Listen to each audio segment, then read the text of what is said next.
Have you ever got advice for someone and you didn't necessarily ask for it? It's okay because I believe we all have been there. Let me tell you about a story when a prophet read me, but she read me wrong. So I was living in my hometown, which is Indianapolis, Indiana, and my cousin, we went to church. She was telling me how her coworker sister is a prophet, and she just be like, helping people.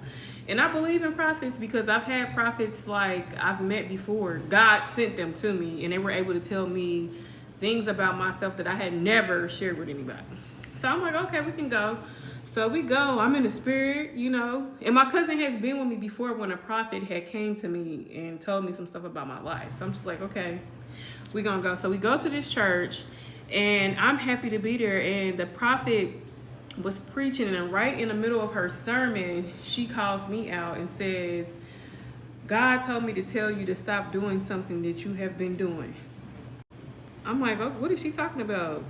I'm like, is it sinning? Fornicating? Like, what's she talking about? And I'm like, okay. And she was like, God told me to tell you to stop stealing.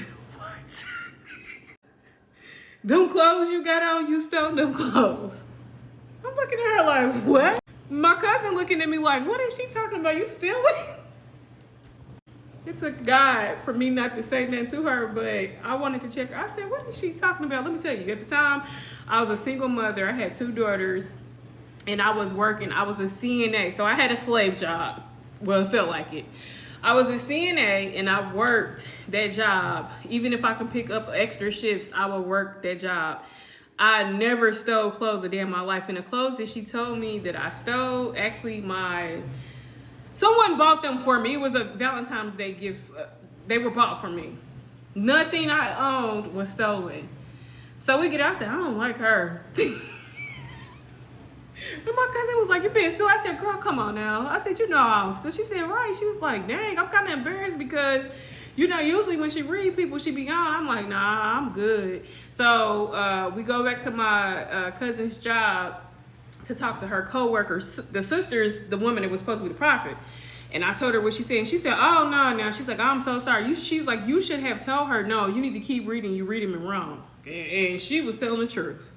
But moral of the story, what I've learned is I'm not taking advice from anybody, especially if you're a prophet and you're off. Oh, baby, just go on and go somewhere because I'm going to tell you off. Oh, I actually do have a story on where I did tell a woman that was supposed to be a prophet. I had to tell her off in front of her congregation. I will share that later.